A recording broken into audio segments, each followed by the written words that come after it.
Hello everyone, good morning. हम NCERT discuss कर रहे हैं, ज्योग्राफी क्लास 9 एंड चैप्टर 4 जलवायु। हम जलवायु के बारे में जानेंगे। अगर आप यूपीएससी, स्टेट पीसीएस या अदर कोई कॉम्पिटिटिव एग्जाम की तैयारी कर रहे हैं तो उसके पॉइंट ऑफ व्यू से ये सेशन आपके लिए बहुत ही ज़्यादा इम्पोर्टेंट होने वाला है। तो चलिए स्टार्ट करते हैं। पिछले 2 अध्यायों में आप हमारे देश की स्थलाकृतियों एवं अपवाह के बारे में पढ़ चुके हैं। ठीक है। किसी क्षेत्र के प्राकृतिक पर्यावरण को समझने के लिए आवश्यक 3 मूल तत्वों में से 2 तत्व ये है कि इस अध्याय में आप तीसरे तत्व अर्थात हमारे देश की वायुमंडलीय अवस्था के बारे में पढ़ेंगे। ठीक है। हम भारत के बारे में पढ़ रहे हैं। हमने भारत की स्थिति अवस्थिति देखी, स्थलाकृतियाँ देखी, अपवाह तंत्र देखा और अब हम जानेंगे यहाँ की वायुमंडलीय अवस्था। ठीक। हम दिसंबर में ऊनी वस्त्र क्यों पहनते हैं, अथवा मई का महीना गर्म एवं असुविधाजनक क्यों होता है, या जून एवं जुलाई में वर्षा क्यों होती है, इन सभी प्रश्नों के उत्तर आप भारत की जलवायु का अध्ययन करके जान सकते हैं। ठीक। एक विशाल क्षेत्र में लंबे समयावधि 30 वर्ष से अधिक में मौसम की अवस्थाओं तथा विविधताओं का कुल योग ही क्या होता है, जलवायु होता है।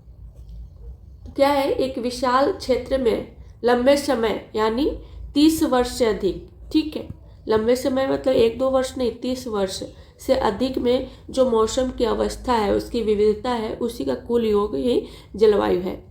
मौसम एक विशेष समय में एक क्षेत्र के वायुमंडल की अवस्था को बताता है।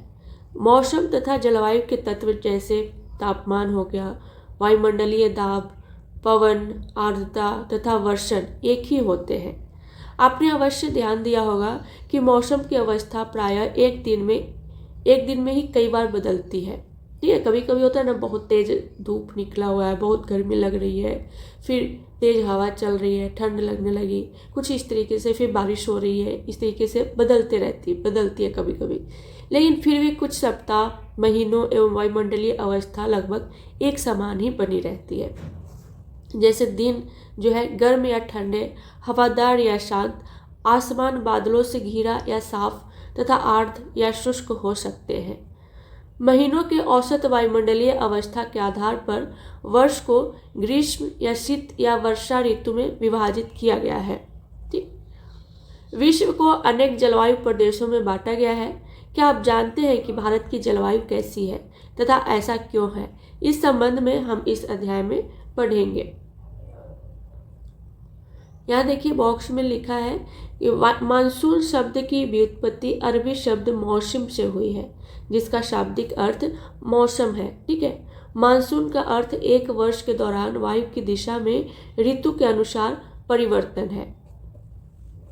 भारत की जलवायु को मानसूनी जलवायु कहा जाता है। इसको ध्यान में रखना है कि अगर आपसे कोई पूछे कि भारत की जलवायु कैसी है तो मानसूनी। ठीक। एशिया में इस प्रकार की जलवायु मुख्यतः दक्षिण तथा दक्षिण पूर्व में पाई जाती है। सामान्य प्रतिरूप में लगभग एक रूपता होते हुए भी देश की जलवायु अवस्था में स्पष्ट प्रादेशिक भिन्नता। आइए हम 2 महत्वपूर्ण तत्व तापमान एवं वर्षण को लेकर देखें कि एक स्थान से दूसरे स्थान पर तथा एक मौसम से दूसरे मौसम में इनमें किस प्रकार की भिन्नता है। गर्मियों में राजस्थान के मरुस्थल में कुछ स्थानों का तापमान लगभग 50 सेंटीमीटर तक पहुंच जाता है, जबकि जम्मू कश्मीर के पहलगाम में तापमान लगभग 20 सेंटीमीटर रहता है।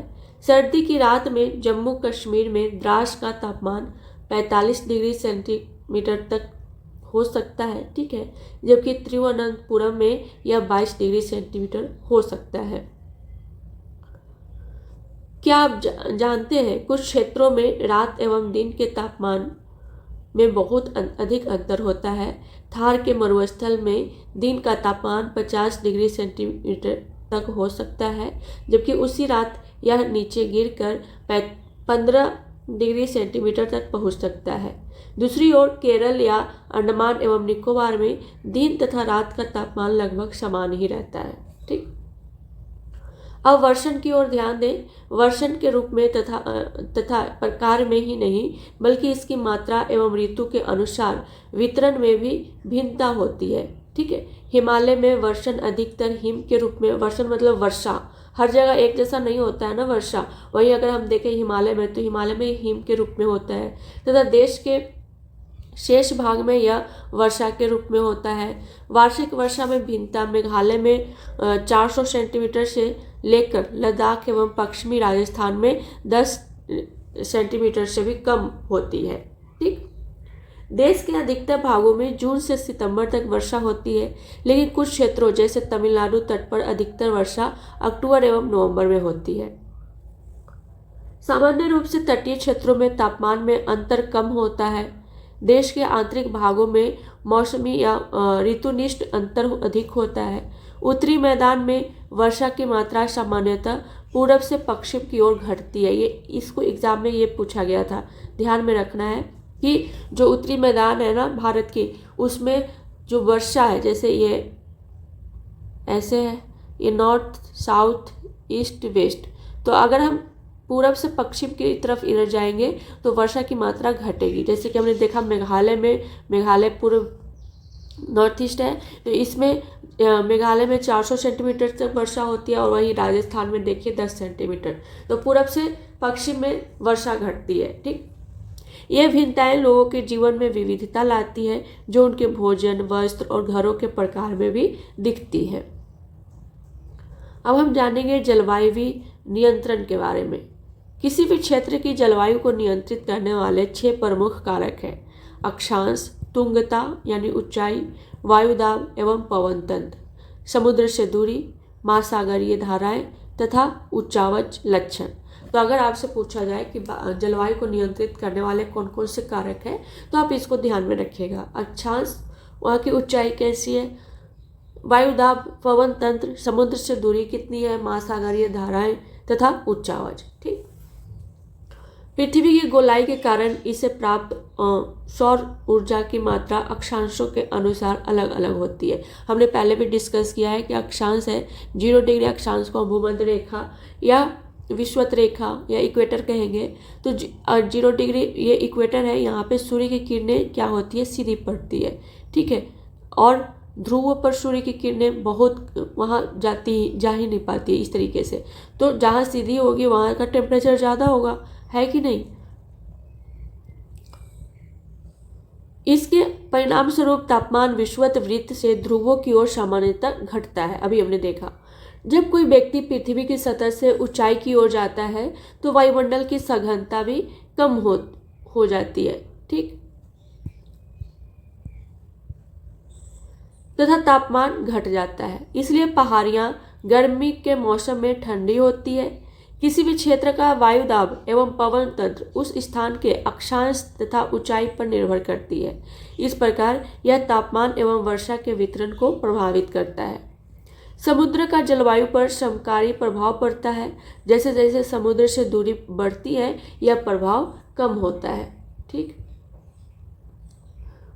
एवं लोग विषम मौसम अवस्थाओं को महसूस करते हैं। इसे महाद्वीपीय अवस्था, गर्मी में बहुत अधिक गर्मी एवं सर्दी में बहुत अधिक ठंडा कहते हैं। महासागरीय धाराएं समुद्र से तट की ओर चलने वाली हवाओं के साथ तटीय क्षेत्रों की जलवायु को प्रभावित करती है। ठीक, उदाहरण के लिए कोई भी तटीय क्षेत्र जहां गर्म या ठंडी जलधाराएं बहती है और वायु की दिशा समुद्र से तट की ओर हो, तब वह तट गर्म या ठंडा हो जाएगा। अंत में किसी स्थान की जलवायु को निर्धारित करने में उच्चावच की भी महत्वपूर्ण भूमिका होती है। ऊंचे पर्वत ठंडी एवं गर्म वायु को अवरोधित करते हैं। यदि उनकी ऊंचाई इतनी हो कि वे वर्षा लाने वाली वायु के रास्तों को रोकने में सक्षम होते हैं, तो ये उस क्षेत्र में वर्षा का कारण भी बन सकते हैं। पर्वतों के पवन विमुख ढाल अपेक्षाकृत सूखे रहते हैं। ठीक है, पर पवन विमुख ढाल मतलब जैसे पर्वत इस तरीके से है ना, तो इधर अगर पवन चल रही है तो यहाँ बारिश तो होगी यहाँ, लेकिन इस तरफ से बारिश नहीं होगी। इसको हम रेन शैडो क्षेत्र कहते हैं। आगे इसके बारे में जानेंगे। भारत की जलवायु को प्रभावित करने वाले कारक, अब हम इसके एक एक करके हम सबके बारे में जानेंगे। सबसे पहला है अक्षांश। अक्षांश कैसे प्रभावित करता है भारत की जलवायु को, उसको हम देखते हैं। तो कर्क वृत्त जो है, हमने पहले भी देखा था, कर्क वृत्त भारत को दो इक्वल भाग में डिवाइड करता है। तो देखिए कर्क वृत्त क्या होता है, ये 0 डिग्री अक्षांश है। 0 डिग्री अक्षांश क्या है, पृथ्वी को दो इक्वल पार्ट में डिवाइड करता है। ठीक, इसके उत्तर में 23.5 डिग्री उत्तरी अक्षांश, ठीक है, 23.5 डिग्री उत्तरी अक्षांश को कर्क रेखा कहते हैं। तो यहाँ वही बताया जा रहा है कि कर्क रेखा जो है देश के मध्य भाग, पश्चिम में कक्ष के रण से लेकर पूरब में मिजोरम से होकर गुजरती है। देश का लगभग आधा भाग कर्क वृत्त के दक्षिण में स्थित है, जो उष्णकटिबंधीय क्षेत्र में है। ठीक है, कर्क वृत्त के उत्तर में स्थित शेष भाग उपोष्णकटिबंधीय में है, 23.5 डिग्री के क्या है, ऊपर है। ठीक, 23.5 डिग्री के दक्षिण है। इसलिए भारत की जलवायु में उष्णकटिबंधीय जलवायु और उपोष्णकटिबंधीय जलवायु दोनों की विशेषताएं उपलब्ध है। तो यहाँ देखिएगा कि भारत की जलवायु कैसी है, उपोष्ण और उष्ण, ठीक है, दोनों की विशेषताएं यहाँ है। अब ऊंचाई के बारे में जानेंगे। भारत के उत्तर में हिमालय पर्वत है, इसकी औसत ऊंचाई लगभग 6000 मीटर है। भारत का तटीय क्षेत्र भी विशाल है, जहाँ अधिकतम ऊंचाई लगभग 30 मीटर है। हिमालय मध्य एशिया से आने वाली ठंडी हवाओं को भारतीय उपमहाद्वीप में प्रवेश करने से रोकता है और इन्हीं पर्वतों के कारण इस क्षेत्र में मध्य एशिया की तुलना में ठंड कम पड़ती है। ठीक, नेक्स्ट है वायुदाब एवं पवन। भारत में जलवायु तथा संबंधित मौसमी अवस्थाएं निम्नलिखित वायुमंडलीय अवस्थाओं से संचालित होती है। वायुदाब एवं धरातलीय पवन, ऊपरी वायु परिसंचरण तथा पश्चिमी चक्रवाती विक्षोभ, ठीक है, तथा उष्णकटिबंधीय चक्रवात। भारत उत्तर पूर्वी व्यापारिक पवनों वाले क्षेत्र में स्थित है और ये पवनें उत्तरी गोलार्ध के उपोष्णकटिबंधीय उच्च दाब पट्टियों से उत्पन्न होती है और ये दक्षिण की ओर बहती है। कोरियोलिस बल के कारण दाहिनी ओर विक्षेपित होकर विषुवतीय निम्न दाब वाले क्षेत्रों की ओर बढ़ती है। अब ये कोरियोलिस बल क्या आ गया, हमने शायद डिस्कस किया है इसके पहले वाले क्लास में, शायद 7th क्लास में, कोरियोलिस फोर्स और ट्रेड विंड पवन, व्यापारिक पवनों के बारे में। चलिए यहाँ भी हम जानते हैं। देखिए, जो व्यापारिक पवनें हैं ना, व्यापारिक पवनें इस तरीके से चलती है। ठीक है, व्यापारिक पवनें कैसे, उच्च दाब से निम्न दाब, हमने पढ़ा था ना, वायुदाब पेटियाँ पढ़ा था, वहाँ हमने देखा था कि हवाएं कैसे चलती है। ठीक है, जैसे कि विषुवत वृत्त पे टेम्परेचर ज़्यादा है, अभी कुछ देर पहले हमने देखा कि विषुवत वृत्त पे टेम्परेचर ज़्यादा है। यहाँ देखिए, यहाँ देखिए, जैसे कि ये क्या है, एक मिनट, यहाँ देखिए, जैसे ये ग्लोब है, ठीक है, थोड़ा अच्छा नहीं बना। 0 डिग्री अक्षांश को हम क्या कहेंगे, विषुवत वृत्त, भूमध्य रेखा, ठीक है, इक्वेटर कहेंगे। ठीक है, यहाँ का टेम्परेचर क्या है, टेम्परेचर बहुत ज़्यादा है। क्यों, क्योंकि सूर्य से डायरेक्ट किरणें यहाँ आ रही है ना। यहाँ देखिए, ये है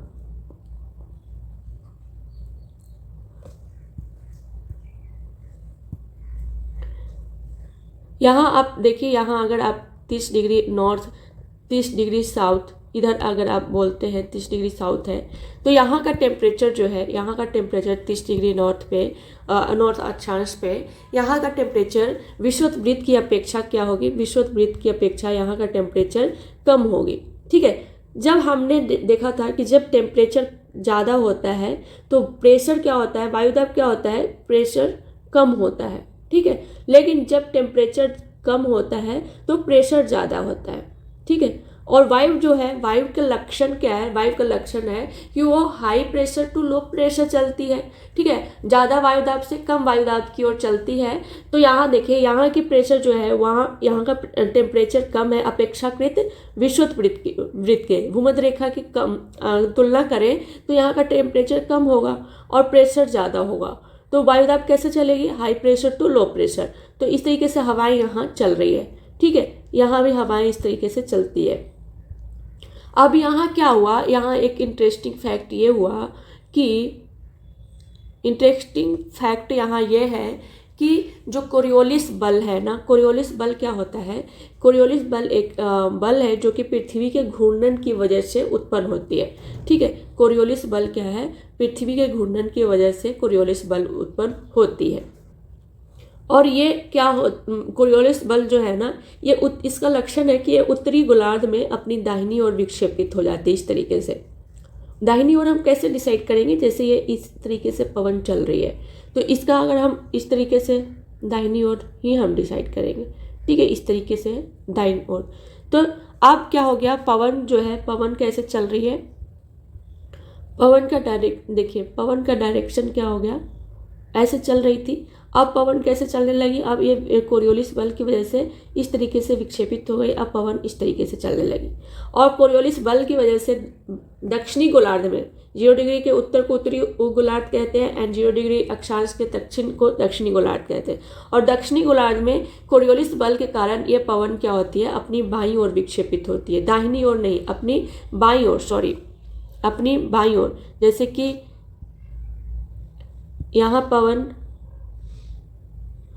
कि यहाँ पवन इस तरीके से चल रही है। ठीक है, तो ये पवन इस तरीके से चल रहा है, हवा इस तरीके से चल रही है, तो अपनी बाईं ओर यहाँ से ऐसे चल रही है, तो इसके इस तरफ से विक्षेपित हो जाता है। जैसे कि यहाँ देखिए, यहाँ कैसे होगा? जैसे पहले ऐसे चल रहा था। ठीक, अब इसका डायरेक्शन क्या होगा? अब इसका डायरेक्शन होगा इस तरीके से, बाईं ओर विक्षेपित किया ना, तो इसको ध्यान में रखना है। ठीक है, और इसका डायरेक्शन क्या होगा? डायरेक्शन भी हम इसको कवर करेंगे। जैसे कि अब इधर से विक्षेपित हो गया, अब इसका डायरेक्शन हम कैसे निकालेंगे? डायरेक्शन निकालने के लिए, जैसे कि इधर ऐसे चल रहे हैं, तो इसको हम,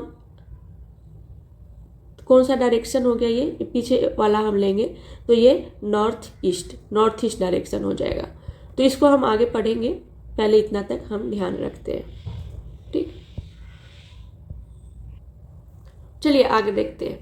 सामान्यतः इन पवनों में नमी की मात्रा बहुत कम होती है, क्योंकि यह स्थलीय भागों पर उत्पन्न होती है एवं बहती है। इसलिए इन पवनों के द्वारा वर्षा कम या नहीं होती है। इस प्रकार भारत को शुष्क क्षेत्र होना चाहिए, लेकिन ऐसा नहीं है। ठीक है, ऐसा क्यों नहीं है हम इसको बाद में पढ़ेंगे, पहले हम कोरियोलिस बल के बारे में जान लेते हैं। अभी हमने डिस्कस भी किया इसके बारे में और यहाँ दिया हुआ भी है, और ये बहुत ही ज़्यादा इंपॉर्टेंट है, डायरेक्ट क्वेश्चन पूछा गया है एग्जाम में। पृथ्वी के घूर्णन के कारण उत्पन्न आभासी बल को हम कोरियोलिस बल कहते हैं, और इस बल के कारण पवनें जो है उत्तरी गोलार्ध में दाहिनी ओर तथा दक्षिणी गोलार्ध में बाईं ओर विक्षेपित हो जाती है। इसे फेरेल का नियम भी कहा जाता है। ठीक, अब हम यहाँ जानेंगे कि ऐसा क्यों है। भारत की वायुदाब एवं पवन तंत्र अद्वितीय है। शीत ऋतु में हिमालय के उत्तर में उच्च दाब होता है और इस क्षेत्र की ठंडी शुष्क हवाएं दक्षिण में निम्न दाब वाले महासागरीय क्षेत्र के ऊपर बहती है। ग्रीष्म ऋतु में आंतरिक एशिया एवं उत्तर पूर्वी भारत के ऊपर निम्न दाब का क्षेत्र उत्पन्न हो जाता है। इसके कारण गर्मी के दिनों में वायु की दिशा जो है वो पूरी तरह से परिवर्तित हो जाती है। वायु जो है वो दक्षिण में स्थित दक्षिण हिंद महासागर के उच्च दाब वाले क्षेत्र से दक्षिण पूर्वी दिशा में बहते हुए विषुवत वृत्त को पार कर दाहिनी ओर मुड़ते हुए भारतीय उपमहाद्वीप पर स्थित निम्न दाब की ओर बहने लगती है और इन्हें दक्षिण पश्चिम मानसून पवनों के नाम से जाना जाता है। यह पवनें कोष्ण महासागरों के ऊपर से बहती है, नमी ग्रहण करती है तथा भारत की मुख्य भूमि पर वर्षा करती है। अब हम जानेंगे ऋतु के बारे में। ऋतु मानसूनी जलवायु की विशेषता एक विशिष्ट मौसमी प्रतिरूप होता है। एक ऋतु से दूसरे ऋतु में मौसम की अवस्थाओं में बहुत अधिक परिवर्तन होता है। विशेषकर देश के आंतरिक भागों में ये परिवर्तन अधिक मात्रा में परिलक्षित होते हैं। तटीय क्षेत्रों के तापमान में बहुत अधिक भिन्नता नहीं होती है। ठीक है, यद्यपि यहाँ वर्षा के प्रारूपों में भिन्नता होती है। आप अपने क्षेत्र में कितने प्रकार की ऋतुओं का अनुभव करते हैं? ऋतु होते हैं जैसे अभी ठंड का मौसम है, फिर गर्मी, बसंत ऋतु, फिर गर्मी का मौसम, फिर वर्षा का ऋतु, इस तरीके से। भारत में मुख्यतः 4 ऋतुओं को पहचाना जा सकता है, जैसे शीत ऋतु, ग्रीष्म ऋतु, कुछ क्षेत्रीय विविधताओं के साथ मानसून के आगमन तथा वापसी का काल। यहाँ हम जानेंगे शीत ऋतु के बारे में। ठीक, उत्तरी भारत में शीत ऋतु मध्य नवंबर से आरंभ होकर फरवरी तक रहती है। अभी शीत ऋतु है ना, और यह फरवरी तक रहेगी। भारत के उत्तरी भाग में दिसंबर एवं जनवरी सबसे ठंडे महीने होते हैं। तापमान जो है दक्षिण से उत्तर की ओर बढ़ने पर घटता जाता है। ठीक है, जैसे हम दक्षिण से उत्तरी भाग में जैसे हम दक्षिण से उत्तर की ओर जाएंगे, तापमान क्या होगा, घटता जाएगा। इसको ध्यान में रखना है। पूर्वी तट पर चेन्नई का औसत तापमान 24 डिग्री सेल्सियस से 25 डिग्री सेल्सियस के बीच होता है, जबकि उत्तरी मैदान में यह 10 डिग्री सेल्सियस से 15 डिग्री सेल्सियस के बीच होता है। तो यहाँ देखिए, भारत के जो दक्षिणी भाग है चेन्नई के तट पर, ठीक है, ये 24 डिग्री से 25 डिग्री सेल्सियस यहाँ का टेम्परेचर होता है, और जबकि उत्तरी भाग मैदान में यह 10 डिग्री सेल्सियस से 15 डिग्री सेल्सियस के बीच होता है। दिन जो है गर्म तथा रातें ठंडी होती है। उत्तर में तुषारपात सामान्य है तथा हिमालय के ऊपरी ढालों पर हिमपात होता है। इस ऋतु में देश में उत्तर पूर्वी व्यापारिक पवनें प्रवाहित होती हैं। ये स्थल से समुद्र की ओर बहती हैं तथा इसलिए देश के अधिकतर भाग में शुष्क मौसम होता है। इन पवनों के कारण कुछ मात्रा में वर्षा तमिलनाडु के तट पर होती है, क्योंकि वहाँ ये पवनें समुद्र से स्थल की ओर बहती है। ठीक, देश के उत्तरी भाग में एक कमजोर उच्च दाब का क्षेत्र बन जाता है, जिसमें हल्की पवनें इन क्षेत्र से बाहर की ओर प्रवाहित होती है। उच्चावच से प्रवाहित होकर ये पवन पश्चिम तथा उत्तर पश्चिम में गंगा घाटी में बहती है। सामान्यतः इस मौसम में असमान साफ तापमान तथा आर्द्रता कम एवं पवनें शिथिल तथा परिवर्तित होती है।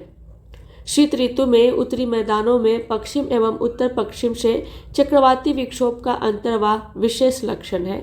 यह कम दाब वाली प्रणाली भूमध्य सागर एवं पश्चिमी एशिया के ऊपर उत्पन्न होती है तथा पश्चिमी पवनों के साथ भारत में प्रवेश करती है। इसके कारण शीतकाल में मैदानों में वर्षा होती है तथा पर्वतों पर हिमपात, जिसकी उस समय बहुत अधिक आवश्यकता होती है।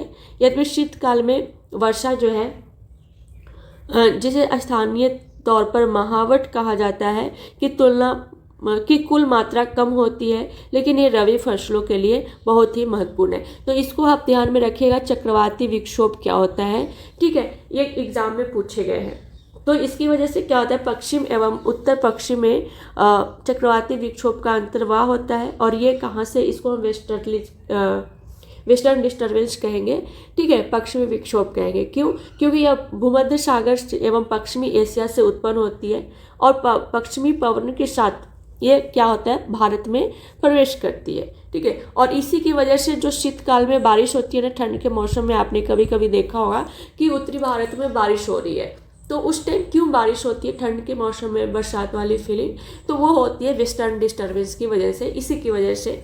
ठीक, तो इसको ध्यान में रखना है, इम्पोर्टेंट हो जाता है। ठीक, और ये रबी के फसल के लिए बहुत इंपॉर्टेंट है, और ये एग्जाम में पूछे गए हैं। अगर आप PYQ देखेंगे तो वहाँ आप जान पाएंगे। महाद्वीपीय भागों में शीत ऋतु स्पष्ट नहीं होती है। समुद्री पवनों के प्रभाव के कारण शीत ऋतु में भी यहाँ तापमान के प्रारूप में न के बराबर परिवर्तन होता है। ठीक, अब हम जानेंगे ग्रीष्म ऋतु के बारे में। सूर्य के उत्तर की ओर आभासी गति के कारण भूमंडलीय ताप पट्टी उत्तर की तरफ घिसक जाती है। मार्च से मई तक भारत में ग्रीष्म ऋतु होती है। ताप पट्टी के स्थानांतरण के प्रभाव का पता विभिन्न अक्षांशों पर मार्च से मई के दौरान रिकॉर्ड किए गए तापमान को देखकर लगाया जा सकता है। मार्च में दक्कन के पठार का उच्च तापमान लगभग 38 डिग्री सेल्सियस होता है। अप्रैल में मध्य प्रदेश एवं गुजरात का तापमान लगभग 42 डिग्री सेल्सियस होता है। मई में देश के उत्तर पश्चिमी भागों का तापमान सामान्यतः 45 डिग्री सेल्सियस होता है। प्रायद्वीपीय भारत में समुद्री प्रभाव के कारण तापमान क्या होता है, कम होता है। ठीक, देश के उत्तरी भाग में ग्रीष्म काल में तापमान में वृद्धि होती है तथा वायु दाब में कमी आती है। मई के अंत में उत्तर पश्चिम में थार के रेगिस्तान से लेकर पूरब एवं दक्षिण पूरब में पटना तथा छोटा नागपुर पठार तक एक कम दाब का लंबवत क्षेत्र उत्पन्न होता है। पवन का परिसंचरण इस गर्त के चारों ओर प्रारंभ होता है। लू ग्रीष्मकाल का एक प्रभावी लक्षण है। ठीक है, लू अगर आप उत्तरी भारत में रहते हैं तो आपने अनुभव किया होगा, गर्मी के मौसम में एक गर्म हवाएं। ठीक है, ये धूल भरी गर्म एवं शुष्क पवनें होती है जो कि दिन के समय भारत के उत्तर एवं उत्तर पश्चिमी क्षेत्रों में चलती है। कभी कभी ये देर शाम तक जारी रहती है। इस हवा का सीधा प्रभाव घातक भी हो सकता है। उत्तरी भारत में मई महीने के दौरान सामान्यतः धूल भरी आंधियां आती हैं। ये आंधियां अस्थायी रूप से आराम पहुंचाती हैं क्योंकि ये तापमान को कम कर देती हैं तथा अपने साथ ठंडे समीर एवं हल्की वर्षा लाती है। इस मौसम में कभी कभी तीव्र हवाओं के साथ गरज वाली मूसलाधार वर्षा भी होती है। इसके साथ प्रायः हिमवृष्टि भी होती है। वैशाख के महीने में होने के कारण पश्चिम बंगाल में इसे काल वैशाखी कहा जाता है। ग्रीष्म ऋतु के अंत में कर्नाटक एवं केरल में प्रायः पूर्व मानसूनी वर्षा होती है। इसके कारण आम जल्दी पक जाते हैं तथा प्रायः इसे आम्र वर्षा भी कहा जाता है। ठीक, अब हम जानेंगे वर्षा ऋतु या मानसून का आगमन। जून के प्रारंभ में उत्तरी मैदानों में निम्न दाब की अवस्था तीव्र हो जाती है। यह दक्षिणी गोलार्ध की व्यापारिक पवनों को आकर्षित करता है। यह दक्षिण पूर्व व्यापारिक पवनें दक्षिणी समुद्रों के उपोष्ण कटिबंधीय क्षेत्रों में उत्पन्न होती है। चूंकि ये पवनें गर्म महासागरों के ऊपर से होकर गुजरती है, इसलिए ये अपने साथ इस महाद्वीप में बहुत अधिक मात्रा में नमी लाती हैं। ये पवनें तीव्र होती हैं तथा 30 किलोमीटर प्रति घंटे के औसत वेग से चलती है। सुदूर उत्तर पूर्वी भाग को छोड़कर यह मानसूनी पवनें देश के शेष भाग में लगभग 1 महीने में पहुंच जाती हैं। दक्षिण पश्चिमी मानसून का भारत में अंतर्वाह यहाँ के मौसम को पूरी तरह परिवर्तित कर देता है। मौसम के प्रारंभ में पश्चिमी घाट के पवनमुखी भागों में भारी वर्षा लगभग 250 सेंटीमीटर से अधिक होती है। दक्कन का पठार एवं मध्य प्रदेश के कुछ भाग में भी वर्षा होती है। यद्यपि ये क्षेत्र वृष्टि छाया क्षेत्र में आते हैं। इस मौसम की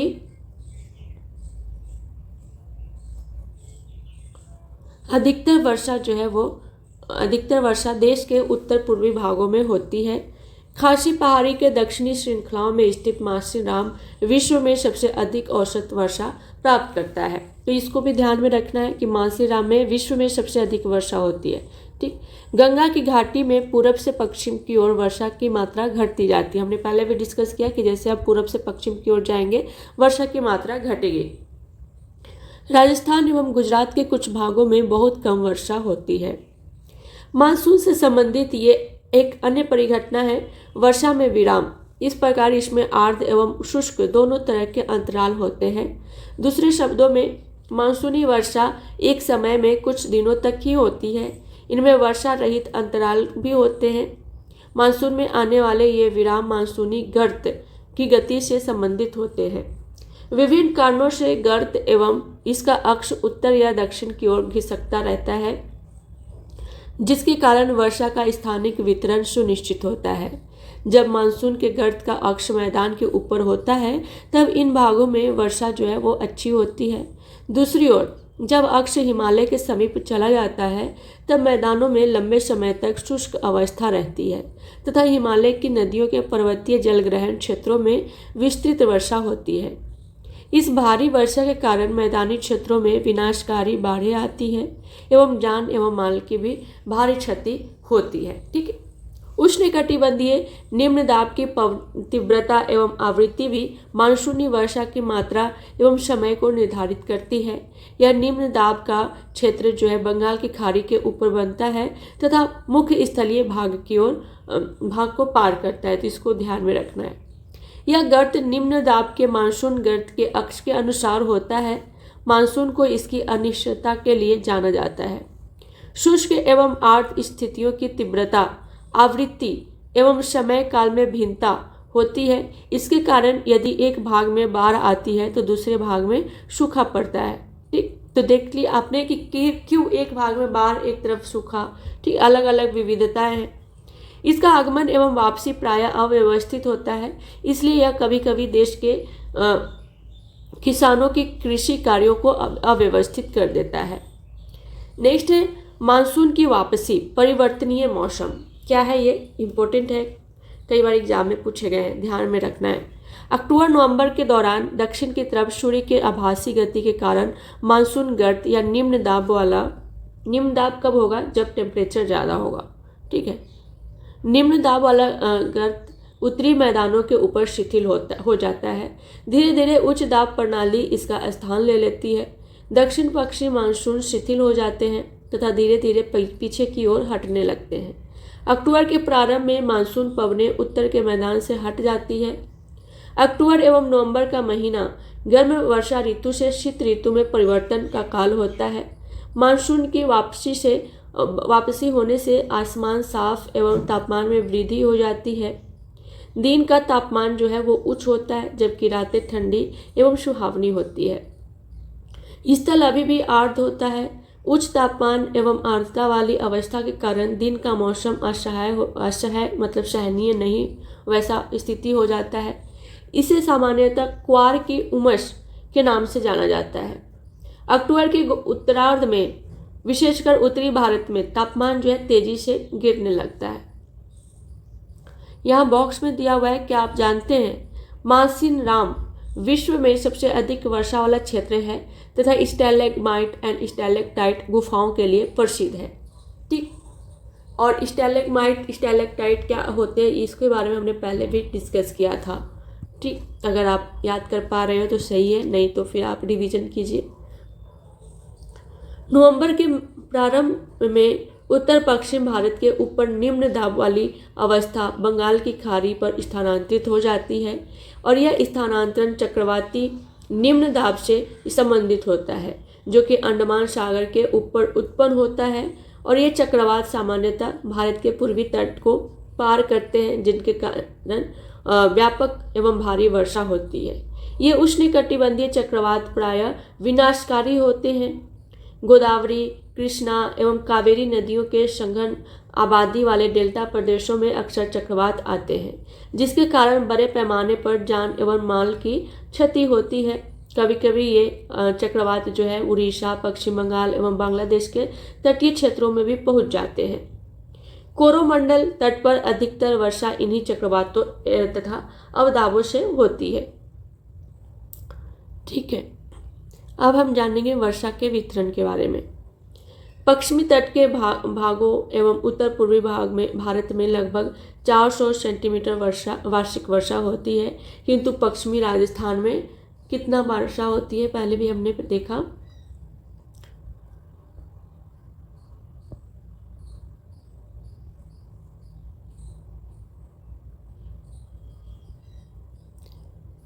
एवं इससे सटे पंजाब, हरियाणा एवं गुजरात के भागों में 60 सेंटीमीटर से भी कम वर्षा होती है। दक्षिणी पठार के आंतरिक भागों एवं सह्याद्री के पूरब में भी वर्षा की मात्रा सामान्य रूप से कम होती है। और इन क्षेत्रों में वर्षा की मात्रा कम क्यों होती है? जम्मू कश्मीर के लेह में भी वर्षण की मात्रा काफ़ी कम होती है। देश के शेष हिस्से में वर्षा की मात्रा मध्यम रहती है। हिमपात हिमालयी क्षेत्रों तक ही सीमित होता है। मानसून की प्रकृति के परिणाम स्वरूप एक वर्ष से दूसरे वर्ष होने वाले वार्षिक वर्षा की मात्रा में भिन्नता होती है। वर्षा की विषमता निम्न वर्षा वाले क्षेत्र जैसे राजस्थान, गुजरात के कुछ भाग तथा पश्चिमी घाटों के वृष्टि छाया प्रदेशों में अधिक पाई जाती है। अतः अधिक वर्षा वाले क्षेत्रों में बाढ़ें अधिक आती है, जबकि निम्न वर्षा वाले क्षेत्रों में सूखे की आशंका बनी रहती है। इस मैप में भी हमें देखना है, ठीक है। देखिए इस मैप में क्या दिखाया गया है, मानसून का अंत दिखाया गया है। जैसे कि यहाँ देखिए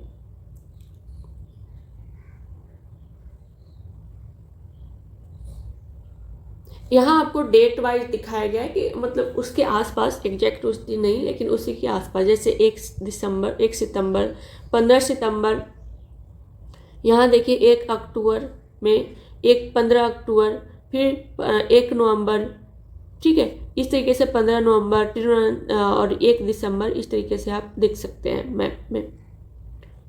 यहाँ वार्षिक वर्षा का वितरण दिखाया गया है, वार्षिक वर्षा। तो ये इंडेक्स को ध्यान में रख कर देखिए कि जहाँ ये ब्लू कलर का इस कलर का है यहाँ 400 से अधिक वर्षा होगी, सेंटीमीटर 400 सेंटीमीटर से अधिक वर्षा होगी। और ये कहाँ कहाँ देखिए, वेस्टर्न घाट में है यहाँ पे, ठीक है। वहीं हम यहाँ देख सकते हैं नॉर्थ ईस्ट में, मेघालय में तो है ही, मेघालय में सबसे ज़्यादा बारिश होती है, ठीक है। इस कलर वायलेट पर्पल कलर का जहाँ दिख रहा है यहाँ 200 से 400 सेंटीमीटर वर्षा होती है इस क्षेत्र में देख सकते हैं। इस कलर वाले में 100 से 200 सेंटीमीटर वर्षा होती है, ठीक।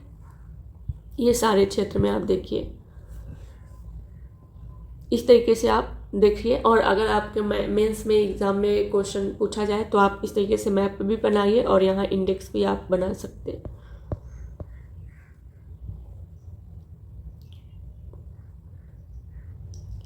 अब हम जानेंगे मानसून एकता का परिचायक कैसे है, उसके बारे में जानेंगे। आप पहले ही पढ़ चुके हैं कि हिमालय अत्यंत ठंडी पवनों से भारतीय उपमहाद्वीप की रक्षा करता है।